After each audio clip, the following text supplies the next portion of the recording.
मेरा नाम संजीव सान्याल है। मेरे दो प्रोफेशंस हैं। एक मैं लेखक हूं और दूसरा मैं इकोनॉमिस्ट या अर्थशास्त्री हूं। Shri Ram college of commerce में मैंने अंडर ग्रेजुएट डिग्री प्राप्त की और फिर मैं ऑक्सफोर्ड यूनिवर्सिटी में मैं 3 साल उसके बाद था एज अ रोड स्कॉलर, और उसके बाद मैं तकरीबन 22 साल तक फाइनेंशियल मार्केट्स में मैंने काम किया। 2017 में भारत वापस आया क्योंकि सरकार से मुझे पूछा गया कि मैं वापस आके आर्थिक सलाहकार के रोल में मैं गवर्नमेंट में काम करूंगा या नहीं। तो मैंने कहा हाँ। तो फिर मैं फाइनेंस मिनिस्टर, तब जेटली जी थे, तो उनका मैं प्रिंसिपल इकोनॉमिक एडवाइज़र के रूप में मैंने काम किया। उसके बाद निर्मला जी के साथ भी मैंने काम किया। तो कोविड के पीरियड में मैं प्रिंसिपल इकोनॉमिक एडवाइज़र था गवर्नमेंट का, और पिछले 18 महीने से मैं प्रधानमंत्री का आर्थिक सलाहकार के रूप में प्राइम मिनिस्टर के टीम में काम करता हूँ। There are lot of people who are very bullish on the Indian economy. इसके पीछे के फंडामेंटल्स जो हैं, मतलब कि इंडियन इकोनॉमी की अगर बात करी जाए तो उसकी स्ट्रेंथ्स क्या हैं और वीकनेसेस क्या हैं गोइंग फॉरवर्ड, क्योंकि सब कुछ पॉजिटिव तो नहीं हो सकता, तो कुछ नेगेटिव भी होगा और कुछ पॉजिटिव भी होगा। तो अगर दोनों तरफ आप थोड़ा सा बता सकें हम लोगों को लेमैन लैंग्वेज में कि 10 साल के स्टैंड पॉइंट से अगर कोई है जो कि म्यूचुअल फंड्स में इन्वेस्ट कर रहा है, स्टॉक मार्केट में कंपनीज में इन्वेस्ट कर रहा है, या जॉब मार्केट में है, बिजनेस में है, तो going forward India as an economy at a global level हम कहाँ देखते हैं, मतलब हम क्या एक्सपेक्ट कर सकते हैं रियलिस्टिकली, और उसमें क्या स्ट्रेंथ्स है और क्या वीकनेसेस है। पहले मैं एक काम करता हूँ, आपको अभी की परिस्थिति के बारे में बताता हूँ, फिर अगले 10-20 साल के बारे में आगे जाके बात करेंगे। तो अभी जो परिस्थिति है कि देखिए, आपको मालूम है कि कोविड के कारण से दुनिया के अर्थव्यवस्था पे कितना प्रभाव पड़ा, और यूरोप हो या अमेरिका हो या बहुत जगह अभी रिसेशन चल रहा है, उनकी अर्थव्यवस्था कहीं कहीं तो टूट गई है। वहाँ जो महंगाई दर है हमारे से कहीं ज़्यादा है। आप अभी यूके का लीजिए, वो तो कुछ देर तक डबल डिजिट इन्फ्लेशन भी देख रहे थे। तो ये एक तरीके से हमारी ये उपलब्धि है कि हमारे इर्द गिर्द के देश तो एकदम पूरी तरह से टूट गए हैं। जैसे श्रीलंका लीजिए, पाकिस्तान लीजिए, इनके अर्थव्यवस्था की परिस्थिति बहुत ही खराब है। तो उस संदर्भ में आप अगर देखें तो हमारी जो अर्थव्यवस्था है, अभी जो विकास दर है 7.2% से पिछले साल, और इस साल भी 6.5 से 7% के बीच में हम लोगों का विकास दर होगा। वो दुनिया के सबसे टॉप विकास दर है इस वक्त, चाइना से भी ज़्यादा है। तो इसका मतलब नहीं है कि सब समस्याएं खत्म हो चुकी हैं, लेकिन इस वक्त दुनिया के हम नंबर 1 लेवल पे हैं। और साथ साथ क्या होता है, अगर विकास दर ज़्यादा हो तो महंगाई दर में प्रेशर पड़ता है। क्यों? क्योंकि सिस्टम में मांग ज़्यादा है, डिमांड ज़्यादा है। इसका मतलब है कि सिस्टम में इन्फ्लेशन का प्रेशर है। लेकिन हम लोगों ने उसको इस तरीके से मैनेज किया है कि मोटा मोटी जो महंगाई दर है वो भी 4% के इर्द गिर्द है। एक बीच में ऊपर गया था, फिर हम लोगों ने इसको कंट्रोल में ले आए हैं। और दुनिया में अगर तेल का जो दाम है अगर नीचे आ जाए तो हमारे यहाँ हम इस परिस्थिति में रह सकते हैं।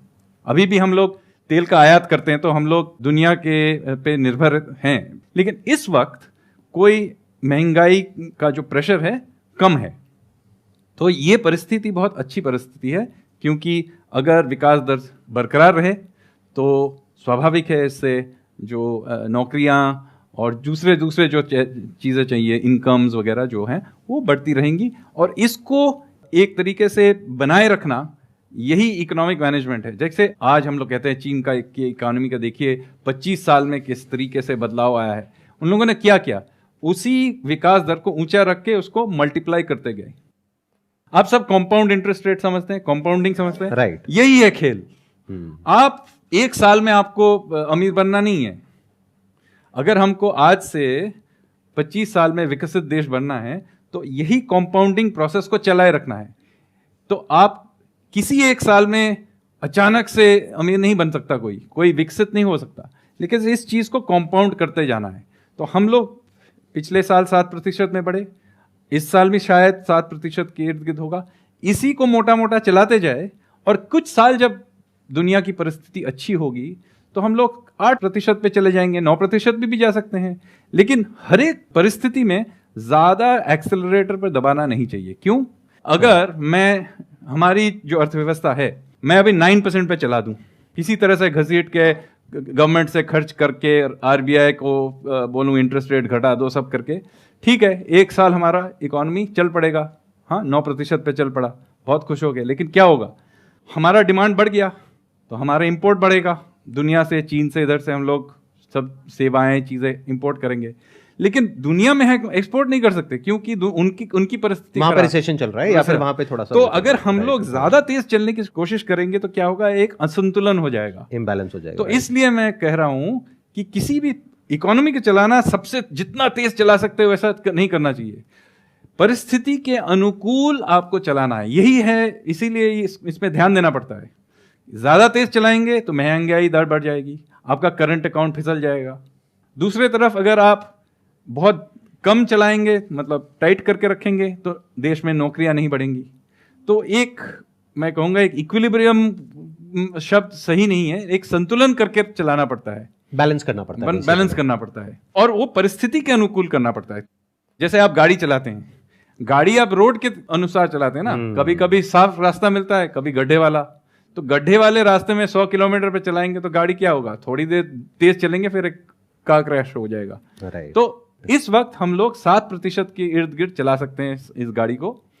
और क्या हुआ है कि पहले हम लोग इसको सस्टेन नहीं कर पाते थे। क्यों? क्योंकि हमारे पास इंफ्रास्ट्रक्चर नहीं था या ब्यूरोक्रेटिक बहुत तरीके के प्रॉब्लम्स थे। तो मैं नहीं कहता कि हमारे इंफ्रास्ट्रक्चर अब एकदम वर्ल्ड क्लास हो गया और कुछ नहीं करना, ऐसा नहीं है, लेकिन पहले से कहीं अच्छा है। आप अगर हाईवेज पे जाएंगे, हमारा मोटा मोटा अच्छा हाईवे आपको दिखेगा। हमारे जो एयरपोर्ट हैं वर्ल्ड क्लास हैं। 4G तो है ही, अभी 5G का भी रोल आउट हो रहा है, अभी देखिए इसका भी इंप्रूवमेंट हो जाएगा। तो मोटा मोटा मैं जो कह रहा हूं, हमारी इंफ्रास्ट्रक्चर का जो क्वालिटी है वो पहले से कहीं अच्छा निकला है। साथ साथ बहुत जगह ऐसे थे जहां ब्यूरोक्रेटिक प्रॉब्लम्स थे, उनको एक एक करके हम हटा रहे हैं। ऐसा नहीं है कि अब बहुत साफ हो गया है। मैं नहीं कहता कि जीएसटी में कोई समस्याएं नहीं है, ऐसा नहीं है, लेकिन आप अगर जीएसटी को भी लें, इसके समस्याओं के साथ भी लें, लेकिन पहले जो कर व्यवस्था थी उसके मुकाबले अभी का जीएसटी सिस्टम जो है मोटा मोटा साफ है।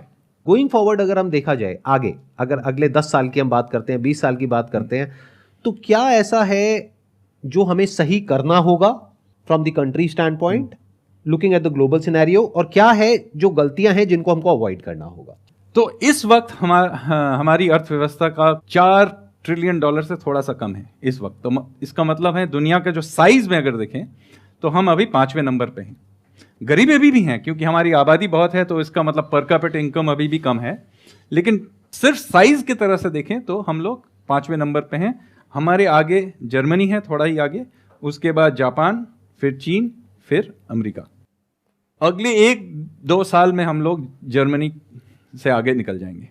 उससे आगे जाएंगे, $5 ट्रिलियन के इर्द गिर्द है जापान, वो भी शायद 2028 ले लीजिए, वहां तक हम लोग उनको पार कर जाएंगे। इसके बाद चीन $16 ट्रिलियन पे है, तो 5 से $16 ट्रिलियन पहुंचने बहुत दूर है। फिर अमेरिका है 23-24 के पास, तो वो बहुत दूर है अभी भी, लेकिन तीसरे नंबर पे हम लोग जरूर, मतलब कुछ ही सालों में पहुंच जाएंगे। क्योंकि एक है, हमारी विकास दर उनसे ज्यादा है। अब तो जर्मनी का इस साल तो विकास दर नेगेटिव में है, हाँ, और जापान का भी 0 के इर्द गिर्द पे चलता है, मतलब कभी कभी वो 0 पे है, कभी कभी 0 से थोड़ा ऊपर है। तो मतलब हमारे यहाँ जो विकास दर है वो काफी उनसे आगे है। तो ये कॉम्पाउंडिंग से हम लोग उससे निकल जाएंगे।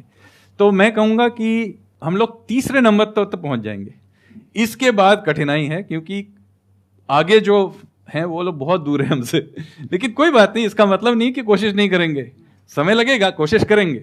तब तक, मतलब इस दशक के अंत तक, हमारा जो ये इंफ्रास्ट्रक्चर का जो ढांचा है वो वर्ल्ड क्लास नहीं है, लेकिन वर्ल्ड क्लास के आसपास पहुंच जाएगा। और बहुत बहुत शहरों में देखेंगे आप, मुंबई में अभी अगर गए हैं देखेंगे कि बढ़िया इंफ्रास्ट्रक्चर बन रहा है। यहाँ भी कुछ कुछ हो रहा है, इसके वजह से आप लोगों को परेशानी होगी क्योंकि बहुत धूल मलबा होता है कंस्ट्रक्शन के टाइम, लेकिन बन रहा है, आपके आंखों के सामने मेट्रो बन रहे हैं, तो हम लोग इसमें निवेश कर रहे हैं। तो इस दशक के अंत तक वहां पहुंच जाएंगे। लेकिन अब कुछ चीजें हैं जिसमें हम लोग को निवेश करना है, जिस पे हम लोगों ने अभी तक ध्यान ही नहीं दिया, तो उनका मैं बताता हूं। एक है हमारी जो ये न्याय प्रणाली है। तो हमारी जो न्याय प्रणाली है उसमें 4 करोड़ केस अटके पड़े हुए हैं, और आप सब जानते हैं, तारीख पे तारीख सब जानते हैं। तो इस समस्या को हमको हल करना ही पड़ेगा, और इसके लिए सरकार को तो करना पड़ेगा, लेकिन न्याय व्यवस्था को अपने आप को भी ठीक से उसको सुधारना पड़ेगा, एक साथ करना पड़ेगा। सिर्फ ये सरकार की तरफ से नहीं हो सकता है। तो ये न्याय व्यवस्था को और सरकार को बैठ के बहुत चीज़ें हैं, प्रोसेस चेंज करना है, बहुत कुछ करना है। मैं इन पे घुसूं, मैं इस पे पूरा एक एपिसोड कर सकते हैं आप, क्या क्या करना है न्याय व्यवस्था पे, लेकिन इसमें हम लोगों को ध्यान देना ही पड़ेगा। एक ये हुआ। दूसरा है कि हमारी जो एडमिनिस्ट्रेटिव प्रणाली है उसको हम लोगों को साफ करना पड़ेगा, क्योंकि रोज़मर्रे के बहुत ऐसे चीज़ें हैं जो ठीक है, ऊपर से मोदी जी ये कर रहे हैं, बड़े बड़े मंत्रालयों के सचिव जो हैं वो काम कर रहे हैं, अच्छा काम कर रहे हैं, पहले से साफ भी हैं, सब ठीक है। लेकिन आपके रोज़मर्रे की ज़िंदगी में आप क्या करते हैं? आप अगर अपने प्रॉपर्टी को रजिस्टर करना चाहते हैं, या आपके किसी रिश्तेदार की मृत्यु हो गई तो उसका ट्रांसफ़र करना पड़ता है। इन सब छोटी छोटी चीज़ों में किसी भी सरकारी कार्यालय में चले जाएं, आपका तो मतलब वहाँ रिश्वत अभी भी चलता है, प्रोसेसेस वही पुराने 50 साल पुराने वाले प्रोसेस हैं, कहीं कहीं कंप्यूटराइज भी नहीं है। तो इनका जो रिफॉर्म है ये केंद्रीय सरकार नहीं कर सकती, ये आपको राज्य सरकार से ही करवाना पड़ेगा। जो केंद्र सरकार के स्तर पे जो किया जा रहा है, अब हम लोग काफ़ी सारा कर लिया है, अब मैं नहीं करा, बहुत और भी आगे करेंगे, लेकिन ये जो चीज़ है ये राज्य सरकारों से और पब्लिक को उनसे मांगनी पड़ेगी कि हर चीज़ मोदी जी करेंगे, ऐसा नहीं है। आप आपके स्टेट के चीफ मिनिस्टर से पूछिए, आपके काउंसलर से पूछिए, इन छोटी छोटी चीज़ों का फिर सुधार करना पड़ेगा। तीसरा, हम लोगों ने शहरों का जो इंटरकनेक्शन है उसको तो हम लोग बदलाव कर रहे हैं। एयरपोर्ट्स बन गए अच्छे क्वालिटी के, अब हाईवेज भी अच्छे क्वालिटी के बन रहे हैं, 5-6 साल में पूरे कंप्लीट हो जाएंगे। अब रेलवेज में बहुत निवेश करने वाले हैं, इस साल अब 2 लाख करोड़ एक्स्ट्रा दिया गया है रेलवेज को, इसको अपग्रेड करने। तो मतलब शहरों के बीच का जो कनेक्टिविटी है वो बढ़िया हो जाएगा।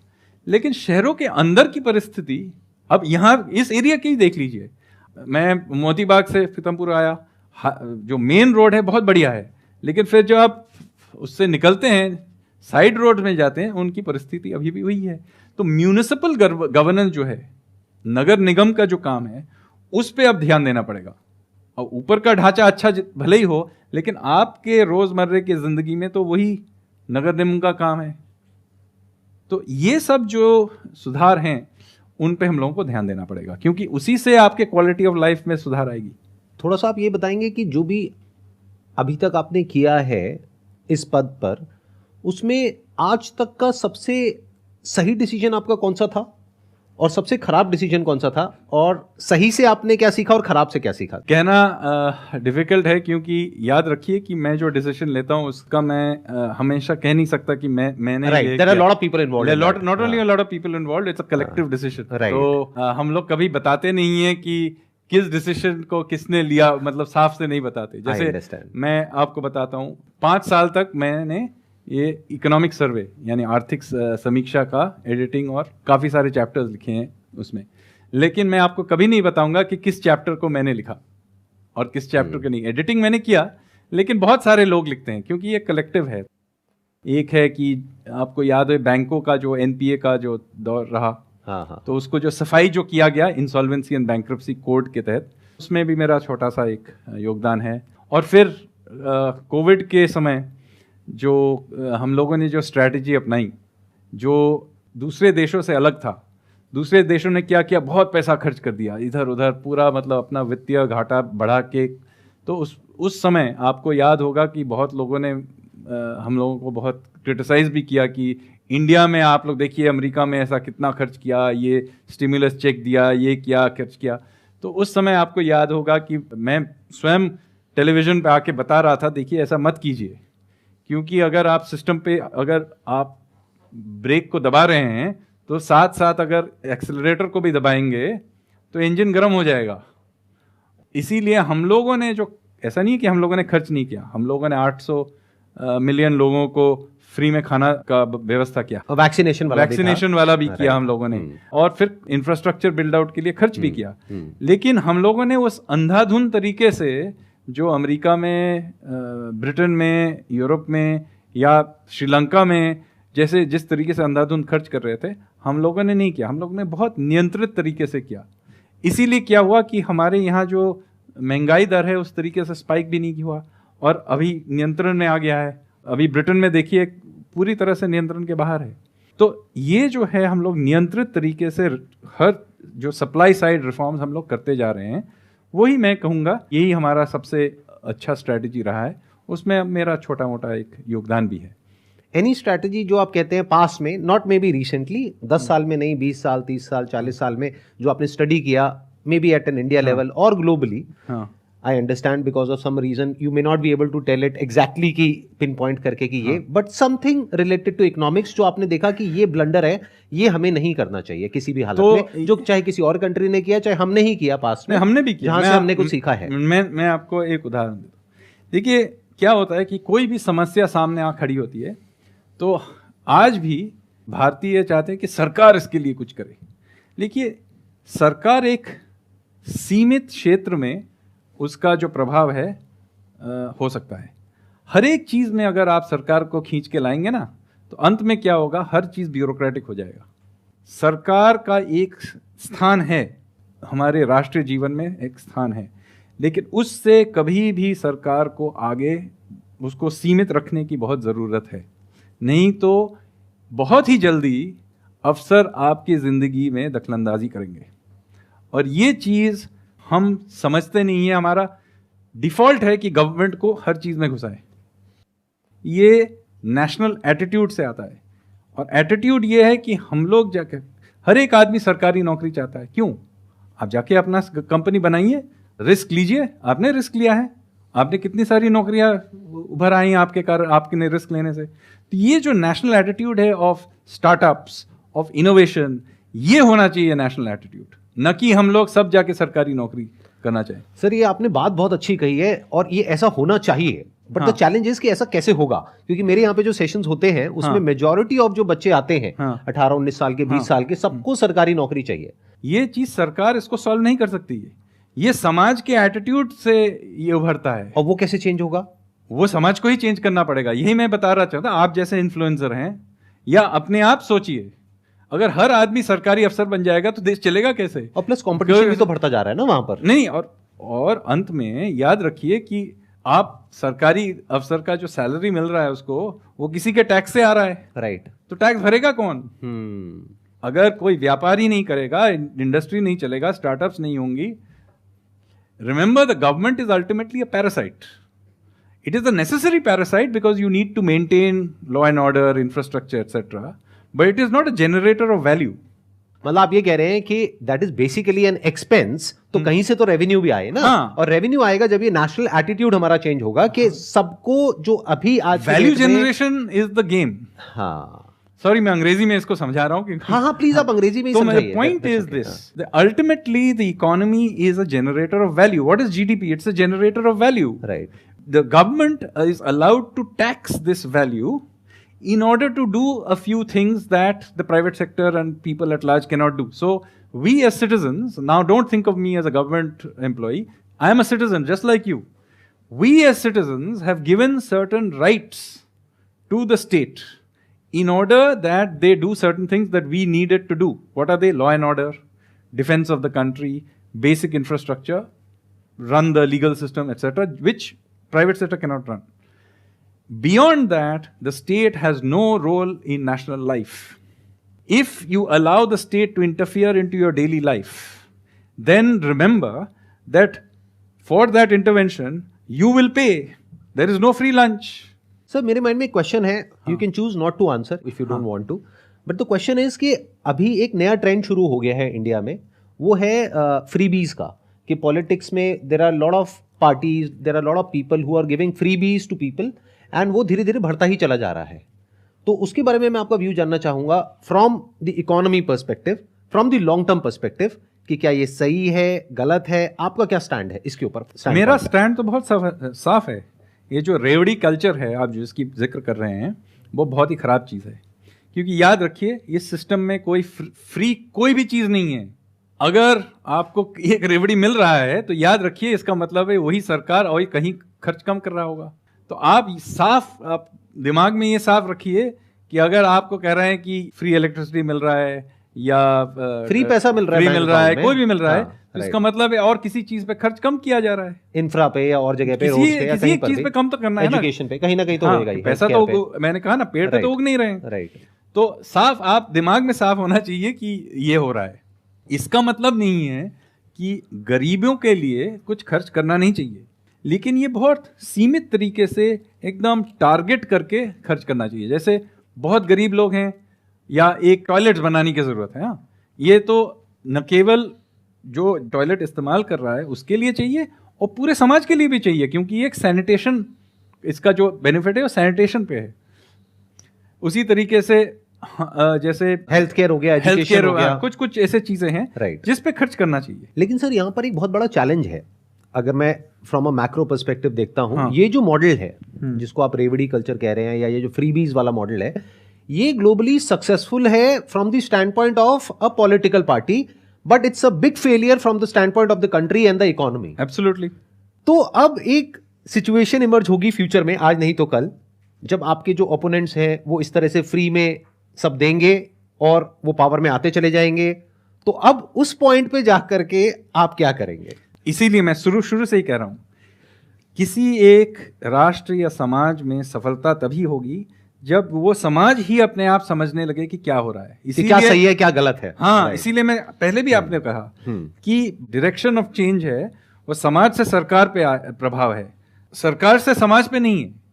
तो अगर हमारे समाज जो लोग हैं, हमारे नागरिक हैं, वो रेवड़ी मांग रहे हैं तो आपको रेवड़ी मिलेगा, लेकिन ये भी याद रखिए कि विकास भी बंद हो जाएगा। So the problem ultimately is we as citizens have to decide that. That's why we are a democracy. If we were not a democracy, then we can blame the leader or the politician or whatever. But if we are a democracy, and we are a democracy, and we are voting people for रेवड़ी, then we'll get रेवड़ी. Why blame the politician? जैसे कि अभी आपने काफ़ी सारे reforms की बात करी in administrative section and in judiciary, don't you think our Indian taxation system also needs a reform? I just want to know your perspective on the taxes that is being applied to a middle class person. Suppose a person who falls under 30% tax bracket and is not earning a lot, means he's not rich, he's middle class, but he falls under 30% of tax bracket. So he's paying a major portion of his salary to taxes. But what benefits is he getting in return? देखिए, मैं tax मजे के लिए नहीं कर रहा हूँ, ultimately खर्च करना पड़ा। आप जो ये डिफेंस देख रहे हैं, ये इंफ्रास्ट्रक्चर जो बन रहा है, सरकारी सेवाएं हैं, उसके लिए जो पैसा खर्च होता है उसी के लिए दे रहे हैं। आप ये कह सकते हैं कि हाँ, मिडिल क्लास को ज़्यादा टैक्स किया जा सकता है, उस पर हम लोग बहस कर सकते हैं, लेकिन टैक्स होना चाहिए कि नहीं है इस पर बहस नहीं हो सकता है, क्योंकि अंत में कहीं ना कहीं से तो ये पैसा जुगाड़ करना ही पड़ेगा ना मुझे। हाँ, आप सब यूपीएससी करना चाहते हैं तो आपको तो फिर आप सरकारी सैलरी देनी पड़ेगी, तो कहीं से तो मैं वो उसको दूंगा, जनरेट करना पड़ेगा, जनरेट करें। तो पहले ये साफ कर लीजिए कि कहीं न कहीं मुझे टैक्स करना ही है। अब मुझे ये सोचना है कि मैं किस तरीके से ये टैक्स जमा करूंगा जिससे सिस्टम में जितना उसका जो दर्द है उसको मैं सबसे सब कम कर दूं। इसीलिए मैं एक ही जगह टैक्स नहीं करता हूं, नहीं तो एक ही लोग उसको पूरा भरेंगे। तो मैं विभिन्न तरीके से इसको टैक्स करता हूं सिस्टम को। एक है कि मैं इंपोर्ट ड्यूटी लगाता हूं, मतलब आयात पे टैक्स है। दूसरा है मैं जीएसटी लगा रहा हूं। पहले बहुत तरीके के टैक्स थे, मैंने कम करके एक ही टैक्स कर दिया, एक ढांचा बना दिया जिसको जीएसटी कहते हैं, तो एक और हो गया। फिर हो गया आयकर। आयकर में दो तरीके के, एक कॉर्पोरेट्स पे लगता है जो कंपनीज में मुनाफा जो होता है उस पर लगता है, और दूसरा है कि पर्सनल टैक्स है जो व्यक्तिगत टैक्स जो है। आप जो कह रही हैं वो व्यक्तिगत है। तो देखिए, मैं आपसे सहानुभूति रख सकता हूं क्योंकि मैं भी टैक्स भरता हूं, लेकिन अंत में मुझे कहीं ना कहीं करना है।